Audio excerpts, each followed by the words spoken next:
gelombang pengungsi Rohingya terus berdatangan ke Indonesia. Mereka datang dalam kondisi mengenaskan, terombang-ambing di laut, berharap bisa menemukan tempat yang lebih aman untuk bertahan hidup. Namun pertanyaannya, sampai kapan Indonesia harus terus menampung mereka? Apakah ini sepenuhnya menjadi tanggung jawab kita? Tanpa kebijakan yang jelas dan tegas, kita bisa terjebak dalam situasi di mana pengungsi Rohingya terus berdatangan tanpa kepastian kapan mereka akan pergi. Kelemahan regulasi dalam menangani pengungsi menjadi sorotan.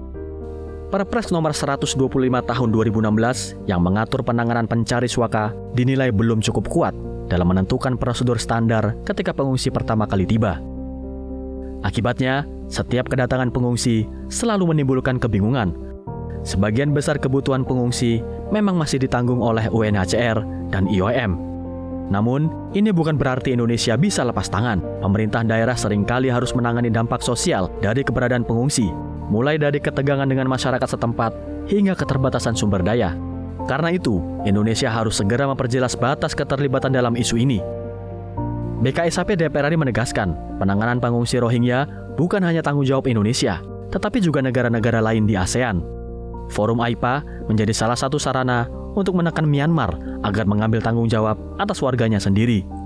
Yang pertama, payung hukum, wabil khusus Perpres 125 tahun 2016 perlu dimasukkan urusan tentang protap, karena ketika pengungsi datang, itu titik krusialnya.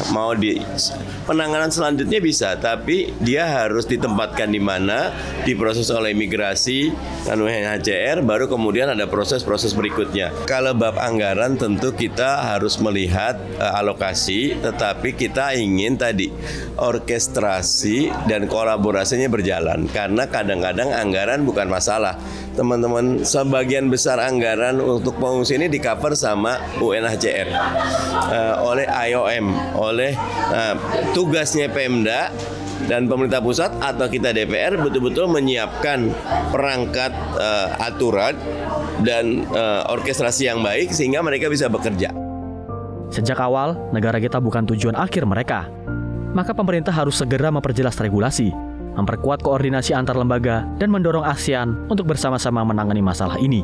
Jangan sampai Indonesia terlambat mengambil sikap, hingga akhirnya pengungsi Rohingya menjadi masalah permanen yang sulit diselesaikan.